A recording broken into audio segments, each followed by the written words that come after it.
Bienvenue sur Africa 24 dans cette nouvelle édition du Non-Stop Info. Au sommaire de l'actualité, commémoration du débarquement de Provence ce vendredi à Toulon. Des chefs d'État africains en compagnie du président français rendront hommage aux combattants qui se sont battus pour libérer la France durant la Seconde Guerre mondiale. Au Mali, le syndicat des travailleurs a décidé d'observer une grève de 48 heures les 21 et 22 août.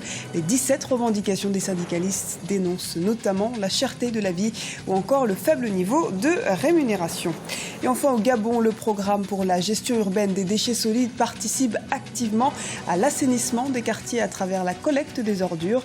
Nous verrons que son action est appréciée mais rencontre tout de même certaines difficultés.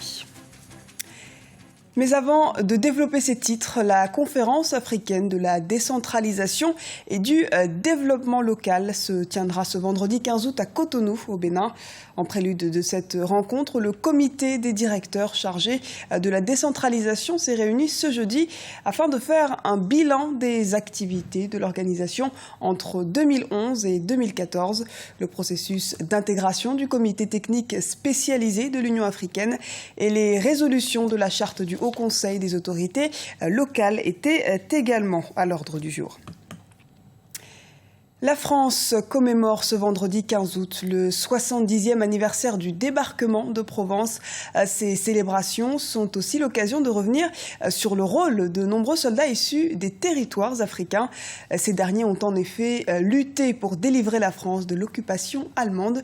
Les précisions de Charles de Jouvenel.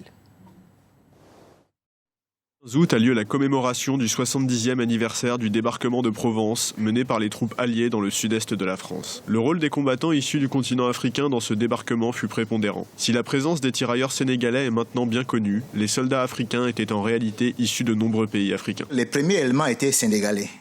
Et puis quand les autres sont arrivés, les tirailleurs Aoussa, Gabonais, Dahomey et tout, on a préféré garder le titre générique. Et d'ailleurs, même les originaires des autres colonies, des autres territoires, n'étaient pas offusqués, bien au contraire, puisque eux-mêmes se disaient nous les Sénégalais. Donc il n'y avait pas de controverse à ce sujet. Samuel Bajoum est un chercheur et un écrivain ayant récemment sorti un essai dont le but est notamment de démontrer que le rôle des combattants issus des territoires africains, bien que capital, ne fut pas reconnu à sa juste valeur une fois le conflit terminé. La France nous a appelés à l'aide. On est venu, les fils d'Afrique ont payé le prix du sang au secours de la France, mais la France a fait un devoir d'ingratitude en ne leur payant pas les promesses, en ne tenant pas les promesses qu'on leur avait faites, notamment de dire que si vous venez nous vous battre pour la France, vous allez obtenir la citoyenneté française. Ça n'a pas été respecté, aussi bien après la Première Guerre qu'après la Deuxième Guerre. Si beaucoup de choses restent à faire avant d'espérer voir le rôle des combattants africains récupérer sa juste place dans l'histoire, l'essai de Samuel Bajoum, récompensé par le label du centenaire, pourrait permettre une meilleure connaissance de ce rôle. 15 chefs d'État africains prendront justement part à la commémoration de ce 70e anniversaire du débarquement de Provence ce vendredi 15 août sur le porte-avions Charles de Gaulle à Toulon. C'est en compagnie du président français François Hollande qu'ils rendront hommage aux combattants des anciennes colonies venus contribuer à la libération de la France. Et cet événement est à suivre en direct de Toulon sur Africa 24 à partir de 14h30 GMT.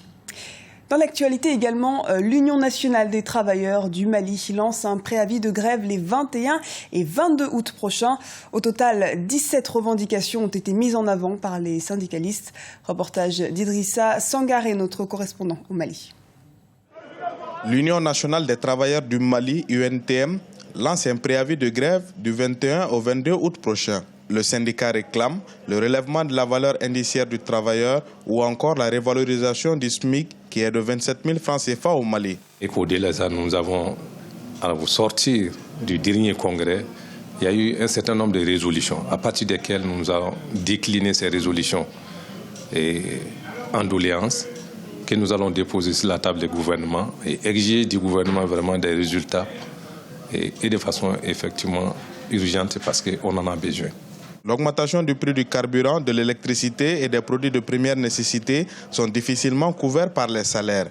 Avec la cherté de la vie, l'entretien des familles devient de plus en plus difficile. Il y a un mépris, en fait.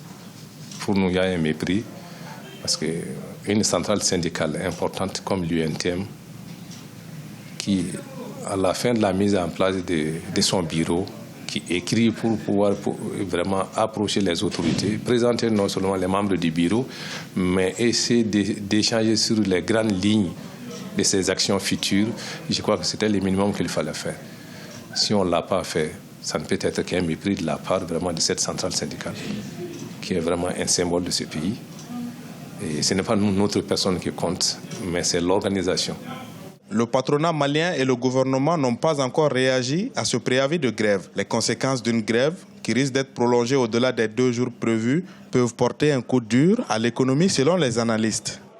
Un nouvel espoir dans la lutte contre Ebola. Le traitement expérimental contre la fièvre hémorragique est arrivé ce mercredi au Libéria. Il devrait être administré à 2 médecins libériens souffrant de la maladie. Ce traitement baptisé ZMapp a été acheminé par un avion en provenance des États-Unis.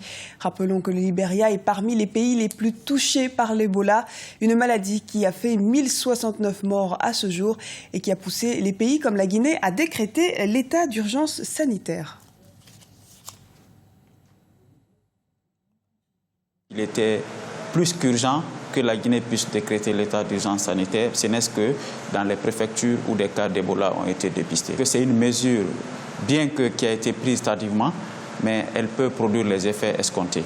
Parce qu'aujourd'hui, le niveau de propagation de la maladie dans les pays voisins à la Guinée inquiète tous les observateurs. Le décret portant état d'urgence sanitaire doit être accompagné de mesures.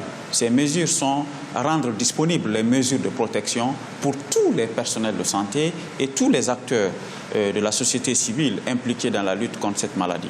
Et deuxièmement, il s'agit de donner le plein pouvoir au personnel de santé sous l'encadrement des forces de sécurité et de défense pour que tous les citoyens du pays puissent observer cette période d'urgence sanitaire. Et direction le Gabon où les autorités ont mis l'accent sur l'assainissement des quartiers. En partenariat avec plusieurs ONG environnementales, un programme pour la gestion urbaine des déchets a été mis en place en 2011, comme nous l'explique le reportage de notre correspondant au Gabon, Douglas Toutoum. Faciliter le travail aux entreprises de ramassage d'ordures ménagères et assainir l'environnement immédiat des ménages, c'est l'objectif de plusieurs ONG environnementales en partenariat avec le Programme national des gestions urbaines partagées des déchets solides au Gabon, Pronagrup. Ce jeudi, une vaste opération a été menée dans différents quartiers de Libreville afin d'accomplir leur mission citoyenne. On les coach à travers des formations, on met à leur disposition du matériel et de fonds de roulement afin qu'eux en retour ils puissent assurer le service de précollecte au ménage et que le ménage devrait s'acquitter d'un montant décidé d'un commun accord. Pour les précollecteurs, les difficultés sont nombreuses sur le terrain. Alors même que l'initiative est saluée, les ménages ne sont pas toujours bons payeurs des labeurs effectués. Un défaut de paiement qui peut avoir des conséquences sur l'assainissement des quartiers en général. À travers ces revenus modestes, nous puissions subvenir à nos charges. On ne peut pas parce que les populations et les ménages désistent spontanément et ça nuit la vision. Cette opération d'assainissement est soutenue par le Programme des Nations Unies pour le développement pour une durée de 3 ans à hauteur de 157,95 millions de francs CFA. L'action de ce jeudi a suscité un intérêt particulier des autorités municipales à quelques jours de la célébration du 54e anniversaire du Gabon le 17 août prochain. Il n'y a pas de raison que nous soyons dans une belle cité comme celle du 3e arrondissement de la commune de Toum et que nous vivons dans de la saleté. La saleté produite par les acteurs eux-mêmes. Le Pronagrup a été mis en place le 14 juin 2011. 3 villes ont été choisies pour le démarrage de ce projet, à savoir Libreville, Port-Gentil et Oyem. Évalué à 450 millions de francs CFA, le financement a été reparti à hauteur de 157,95 millions de francs CFA pour le PNUD, 30 millions pour Libreville, 21 millions pour Port-Gentil et 15 millions pour Oyem. Et c'est la fin de ce journal. Il a été préparé par l'ensemble de la rédaction. Merci pour votre fidélité. Retrouvez dans un instant une nouvelle édition du Non-Stop Info sur Africa 24.